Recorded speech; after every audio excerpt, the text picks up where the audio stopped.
Hola, soy Débora Mabaires y te doy la bienvenida a esta Odisea Submarina. Me escapé de las redes y vengo a invitarte a recorrer el mar de la información, allí donde todo es un poco más turbio y los tiburones acechan. Buscando esos tesoros que nadie vio, la perlita oculta, los restos del naufragio de la Argentina, encontré algunos hechos que en la memoria popular están desvinculados, pero que tenían los mismos intereses y los mismos sujetos detrás. Ven que te llevo al mar de los 90. Como hoy tenés internet y redes sociales, cuesta entender la importancia del correo en un estado. Pero los Macri la conocían muy bien desde siempre. Por eso, Giorgio, el abuelito de la mafia calabresa, tenía uno y buscó unir Europa y África con sus servicios. El hombre no llegó a ver cómo su hijo y su nieto sumarían a América en aquel paquete, quedándose con el correo de la Argentina.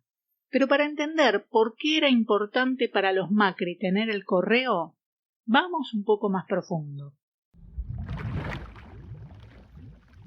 El Estado tiene el poder para hacer cumplir las leyes y se maneja dentro de esas leyes, que son muy rígidas. La mafia, en cambio, toma el poder desde lo delictivo, pero a la vez infiltra al Estado, por lo que ocupa lugares donde se pueden saltar las normas que deben cumplir el resto de los ciudadanos. Eso es lo que la vuelve más poderosa que el mismo Estado. En los años 90, los poderes mafiosos avanzaban sobre el Estado argentino como nunca antes y lograron varios objetivos. Carlos Menem, que tenía a varios hombres de los Macri en su gobierno, pone en marcha la mal llamada reforma del Estado, en la que se desguazó el aparato productivo y regulador del mismo. Además de las empresas estratégicas de energía, se rematan concesiones portuarias, se privatiza el Paraná, las rutas, los aeropuertos, es decir, todo aquello que las mafias necesitaban sin control estatal para poder traficar y contrabandear. En 1992 convierte a Encotel, la empresa nacional de correos y telégrafos, en sociedad anónima para que pudiera ser privatizada. El poder de los Macri se había incrementado durante la dictadura, es cierto, pero es con el gobierno de Carlos Menem que hacen poderosa a la Ndrangheta en Argentina. Ahora te voy a contar una serie de cosas que son un poquito engorrosas de entender, así que vas a tener que prestar mucha atención porque hay varias cosas que sucedieron en paralelo. Luego de su frustrado intento de ingresar a los negocios de la construcción en los Estados Unidos de la mano de su amigo Donald Trump, Mauricio Macri regresó a la Argentina bien entrado 1993. Desde entonces fue trabajando en varios frentes. Uno de ellos era conseguir la presidencia de Boca Juniors, uno de los clubes más importantes del país, el que mayor cantidad de afiliados tenía y el que tenía la barra brava más violenta. El fútbol es uno de los negocios de la Ndrangheta, ya que le permite distribuir al menudeo la droga, vincularse a empresarios de otros países y lavar dinero. Así que en 1995 al fin consiguió la presidencia hasta el año 2007. Ni bien llegó, armó una comisión directiva adjunta, formada por los miembros del Poder Judicial, como Carlos Stornelli, el fiscal que había, entre muchas comillas, investigado su secuestro, Raúl Ple, Ariel Lijo, que todavía no era juez pero trabajaba en el juzgado de Luisa Riva Aramayo, la jueza que era el brazo judicial de Carlos Corach y de Carlos Menem. También estaba allí el Jorge Elfino Palacios, el comisario vinculado a la agencia Ackerman que tenía a su cargo la seguridad del club y que más tarde veríamos involucrados, por ejemplo, en la causa Bloomberg. Con esa comisión directiva, la cobertura judicial estaba garantizada. Carlos Corach era el ministro del Interior y planeaba rehacer los documentos de todos los argentinos. Así que ese mismo año en que ganó la presidencia de Boca, Mauricio Macri se asoció con Alfredo Chabrán, en una UTE que armaron con su empresa Itron Sociedad Anónima. La sociedad planificaba quedarse con la confección de los DNI y los pasaportes. Una base de datos monumental al servicio de Mauricio Macri, que con su empresa se encargaría de la digitalización de los datos, mientras que Ciccone Calcográfica, socia de Chabrán, era la empresa que sería subcontratada por la UTE para fabricar los documentos. Chabrán, además, ponía la logística para la entrega de los documentos a domicilio a través de OCA, Ocasa, Andreani y SkyCab, ya que todos o casi todos los correos privados del país le pertenecían. En agosto de 1995, Menem intenta deshacerse de Cavallo, pero el embajador de los Estados Unidos, James Chick, comenzó a presionar para que lo deje. Había una razón. Los Macri pugnaban por quedarse con Encotel. No era que al empresario de la patria contratista le agarró un súbito amor por la filatelia, sino que ahí se elaboraban los padrones electorales, se nombran las autoridades mesa, se distribuyen y recolectan las urnas y se realiza el escrutinio, tanto el provisorio como el final. Ningún país pondría ese poder en manos extranjeras, y menos en estas, ya que en la UTE de Sideco, la empresa de Macri, también estaba la empresa británica que manejaba el Correo de Londres. Manejar el padrón electoral es manejar las futuras elecciones. Y acá es donde empieza el baile, porque Estados Unidos quería su porción de torta. Así que Domingo Felipe Cavallo, entonces, acusa públicamente a Chabrán en una conferencia de prensa, el socio de Mauricio Macri y de Ciccone, de pertenecer a la mafia. La denuncia era por el crédito de $25 millones que Chabrán usó para pagar una deuda de Ciccone. El dinero provenía de la Banca della Svizzera italiana y se habría triangulado a través del Banco de la provincia de Córdoba. Chabrán era un mafioso, es cierto, pero no era italiano, sino que era sirio, igual que el presidente.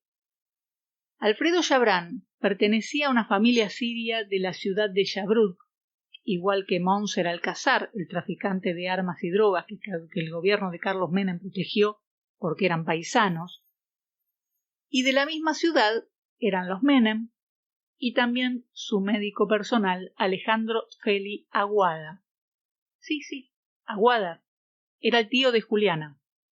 Amira Yoma, cuñada de Carlos Menem, había sido casada con un miembro del servicio secreto sirio, Ibrahim al-Ibrahim, quien sin saber hablar ni una palabra de castellano, fue nombrado funcionario a cargo de la aduana cuando Carlos Menem llegó al poder. Bueno, la cuestión es que Cavallo, el hombre de la embajada, con esa denuncia pública había atacado el corazón de la mafia siria por una razón. Chabrán tenía amplia experiencia en el tema de correos por ser el dueño de casi todos. En el Congreso se estaba discutiendo una nueva ley de correos y la privatización de Encotesa. Era la primera vez que el nombre de Alfredo Chabrán aparecía en los medios y mucho más vinculado a negocios turbios. En 1997, el año clave, Chabrán termina siendo involucrado mediáticamente en el asesinato del reportero gráfico José Luis Cabezas, ocurrido el 25 de enero en Pinamar. Chabrán, el dueño de OCA, el dueño de las empresas de seguridad que controlaban la aduana y los aeropuertos, era también el dueño de Daforel, la empresa que traficó armas a Ecuador y Croacia, causa que estaba siendo investigada por el fiscal Stornelli, el amigo de Macri, miembro de la comisión directiva de Boca. Ante la presión mediática y judicial, el empresario Alfredo Chabrán se había convertido en un paria. El gobierno le hace saber en una reunión que los negocios con él se habían acabado y que ya no podían protegerlo más. Mientras todo esto pasaba, su socio Mauricio Macri ya había salido a buscar otros socios.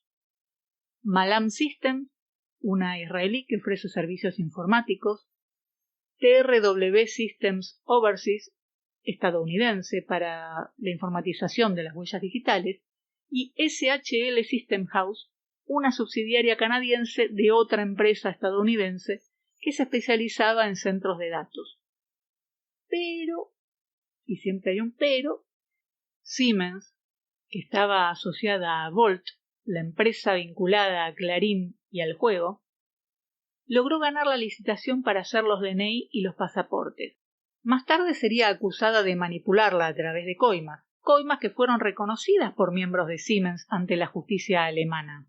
El expediente en Argentina lo tuvo un miembro de la Comisión Macrista Paralela de Boca. Ariel dijo que para entonces ya había sido nombrado juez federal y, por supuesto, puso a dormir la causa durante años. Y vos te preguntarás, ¿por qué el hijo protegió a los de Siemens si eran competidores de la dupla Chabran y Macri? ¿No? Bueno, vamos más profundo. Como a Mauricio Macri el negocio del correo sin tener la impresión y la distribución de los DNI no le cerraba, se asoció a Siemens tirando por la borda a sus 3 socios. Y luego de coimear gente, ganaron la licitación para la confección de documentos. La israelí Malam Systems puso los $500.000 de reserva para poder protestar la licitación. Su protesta no fue aceptada, ya que de las 4 empresas que conformaban la UTE, solo ésta había protestado. Sin embargo, sugestivamente, tampoco le cobraron los $500.000. Le devolvieron el dinero, ese que solo se devuelve en caso de tener razón en la protesta. Era algo así como darle palmaditas en la espalda y decirle: volvete a Israel y no molestes que no perdiste nada. El asunto es que todo se aceleró, y en apenas 6 meses el mapa empresarial, político y mafioso de la Argentina se reacomodó. Los socios de Chabran empezaron a soltarle la mano al empresario y obviamente a navegar otros rumbos. El 24 de junio de 1997 fue recibido en la Casa Rosada y le avisaron que ya no lo podían proteger. Le sacaron el banquito. Apenas unos días después, el 31 de julio, Carlos Menem le da por decreto la concesión del correo a la empresa de los Macri, con lo que estos ya no necesitaban de Oca para repartir los DNI que fabricarían con Siemens. Ciccone cortó la relación con Chabran, dejándolo fuera del negocio porque, imagínate, era mala prensa. En su lugar entró el ex embajador de los Estados Unidos, James Chick, el hombre al que se le había escapado la tortuga, ¿te acordás? Un hombre muy cercano a Menem y a Cavallo. En ese momento, Ciccone Calcográfica imprimía los billetes y todos los documentos oficiales, como formularios, títulos, estampillas de cigarrillos, chequeras y, sobre todo, bonos de deuda. Para que te des una idea del inmenso poder que tenía la imprenta. James Chick usó su influencia para conseguir que Ciccone imprima dinero y valores de otros países. Se hicieron impresiones dobles para que Estados Unidos pudiera boicotear sus economías. Por ejemplo, en Uruguay, en Paraguay y en Bahrein. En este último caso, se dieron cuenta a tiempo y se armó un tole-tole importante, con gran revuelo judicial. Pero, como todo lo que rodea a las mafias, no pasó nada. Le devolvieron el dinero de la impresión al Estado de Bahrein y listo. Chabran, viendo que sus contactos políticos lo habían abandonado, que el escándalo amenazaba a sus empresas y que los Macri se habían quedado con el correo oficial y todo el negocio, empezó a venderlas por menos de lo que valían. ¿Y quién las compró? Las compró el Grupo Excel, un fondo de inversión estadounidense que las malas lenguas vinculaban a la CIA y que estaba administrado por Juan Navarro, un uruguayo. De este modo, y en apenas 6 meses, la impresión de billetes, títulos, bonos de deuda, las empresas de correo, encomiendas, distribución, carga y embarque de los aeropuertos pasaron de estar en manos de la mafia siria a la mafia estadounidense. Apenas 5 semanas después de la venta de las empresas de Chabran, que incluían todo lo que ya te mencioné, el 23 de enero de 1998, Menem le entrega los aeropuertos a Ornequian, en lugar de dárselos al grupo Macri, que también quería quedarse con los aeropuertos. Unos días después, el 27 de enero, Siemens, la empresa alemana que se había asociado a Macri para la digitalización de los documentos, fue elegida para quedarse con los DNI a pesar de las denuncias de Coimas. Inmediatamente después, viendo que el negocio de los DNI y los pasaportes estaban en veremos porque, cambió el gobierno, o estaba por cambiar el gobierno, año electoral, que la reelección, que la no reelección, mejor dicho, la reelección, Mauricio Macri le vende la parte de Itron a una subsidiaria de Siemens, ya que los DNI y los pasaportes pasarían años y de todas maneras no los pudieron hacer. Así que conforma con ellos una sociedad que lo beneficiaría en otros negocios familiares. La digitalización de datos para pago fácil, que utilizaría las sedes del correo argentino para posicionarse en el mercado. Macri, de esta manera, se quedaba con la logística y distribución de toda la correspondencia, pero con algo más importante aún: el control sobre los padrones electorales, el acto electoral y el escrutinio. Para eso, al mismo tiempo que le daba el correo a los Macri, Menem le dio la gestión de los datos electorales a Indra, una empresa española que, casualmente, 2 años más tarde, incorporaría capitales privados, entre ellos el de los Macri de Italia. Cuando todo esto sucedió, el ministro del Interior era Carlos Corach, el mismo que había organizado la justicia federal a conveniencia de las corporaciones extranjeras y que, terminado su mandato, se fue a vivir a Londres. Hoy su hijo es funcionario del PRO. Y fíjate cómo sabía de su impunidad el que llaman erróneamente el capitán Reposera, que todo lo hizo en 1997, el mismo año en que la aduana denunciaba a los Macri por contrabando de autopartes y Carlos Menem, para protegerlo, le ofrecía a Mauricio ser candidato a legislador por el Partido Justicialista. ¿Te imaginas lo que hubiera hecho si no vacacionara tanto? El 20 de mayo de 1998, Chabrán fue encontrado muerto en su casa de Entre Ríos con un tiro en la cara, con una escopeta de alto calibre, y la jueza dice que fue suicidio y que lo reconoció por los ojos. La lucha de poderes, de los poderes reales, se vio reflejada como nunca antes ese año y medio de nuestro país, aunque nosotros ni lo percibimos. El 26 de agosto de 1997, mediante el decreto 840, se otorgó la concesión del correo a un grupo formado por 2 empresas pertenecientes al grupo Macri, Itron y Sideco Americana, y una empresa británica, además del Banco Galicia, que se hace cargo a partir del servicio el 1 de septiembre. La concesión fue otorgada, insisto, por decreto, por 30 años, y las condiciones nunca las cumplieron. De los 20.000 trabajadores en todo el país, echaron a 10.900 y anotaron las indemnizaciones como inversión, mientras usaban las sucursales del correo para posicionar a otra empresa del grupo, Pago Fácil, y así se quedaron con un porcentaje de las facturaciones de todos los servicios e impuestos que la gente pagaba. Habían creado un Estado bajo el ala del Estado.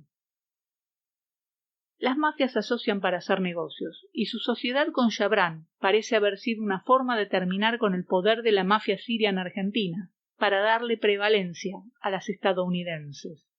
Como Argentina carece de leyes antimafias y el Poder Judicial Federal es parte de una, jamás lo investigarán, porque siempre el hilo se corta por lo más delgado y alguien sufre un accidente o se suicida. Disfrazado de neoliberalismo, con la ley de reforma del Estado, el poder mafioso se quedó con las empresas estratégicas del país, los puertos, los servicios de carga, transporte y logística, lo que permite sustentar todas las actividades ilegales. Con Chicone y el Correo, además pensaban obtener el poder reservado al Estado, imprimir dinero, proveer documentos a los argentinos y quedarse con una formidable base de datos personales.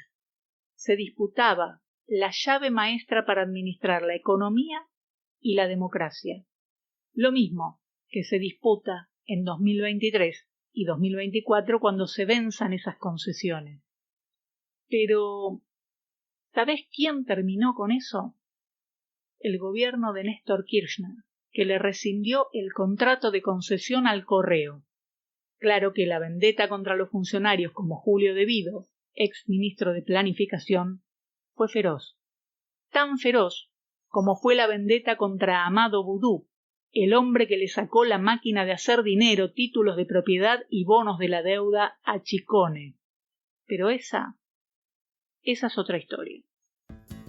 Como comprenderás, difícilmente podría investigar y hablar de esto en algún medio comercial. Así que, si querés, podés ayudarme depositando tu óvulo en el alias mabaires.dni, la cuenta del Banco Provincia, o en mabaires.mp, la cuenta de Mercado Pago. Todo aporte me sirve para seguir investigando y pataleando en estas aguas oscuras. Por supuesto, agradezco mucho tu compañía y tus comentarios. No te olvides, suscríbete al canal, así nos encontramos la próxima semana para una nueva Odisea Submarina.